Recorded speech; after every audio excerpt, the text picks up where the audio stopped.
Well, this morning, 10 on your side is in the garden. We're talking container plants and how to grow and maintain them. Gardening expert Dabney Morgan. You know Dabney, he's a friend of yours. Yeah, Dabney came in last week. He'll probably be in again next week, too. And as you know, there's no better person to talk to about gardening tips than Dabney. Yeah. He has those tips for us on how to make your garden flourish.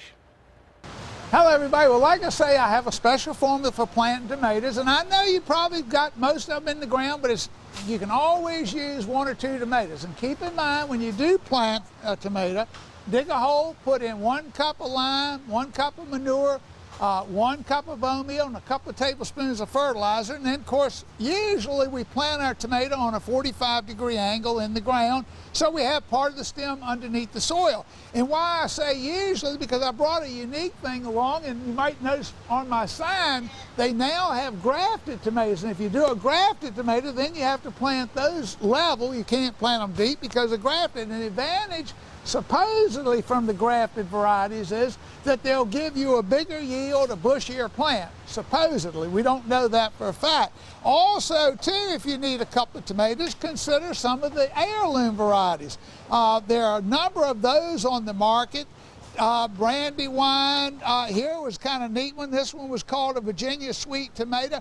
And on these heirlooms, they tend to have a little bit better flavor from what I understand. I've tried a couple of them. Some I liked, some I didn't. But then being this Memorial Day and we're going to do a lot of cooking out, we want to keep in mind our herbs. And you can do combination planters, as I'm showing here, with your basil, oregano, and chives. And you can make your own. You can buy the different herbs. And you know, it's a lot of fun if you do use a lot of herbs in cooking. It's a lot of fun to go to the different garden centers and see all the different varieties. This one was a Cuban oregano. I'd never seen that before.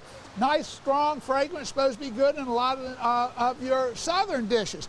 But whatever the case, you know, great time to be gardening, and even if you've gotten started, great. If you need to add a little bit more, do so. And remember, today is Memorial Day, and let's remember those folks too that serve for us. Hope everybody has a great week. Try to see you next Monday.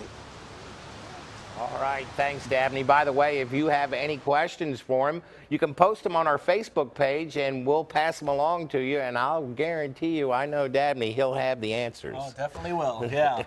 Anything green,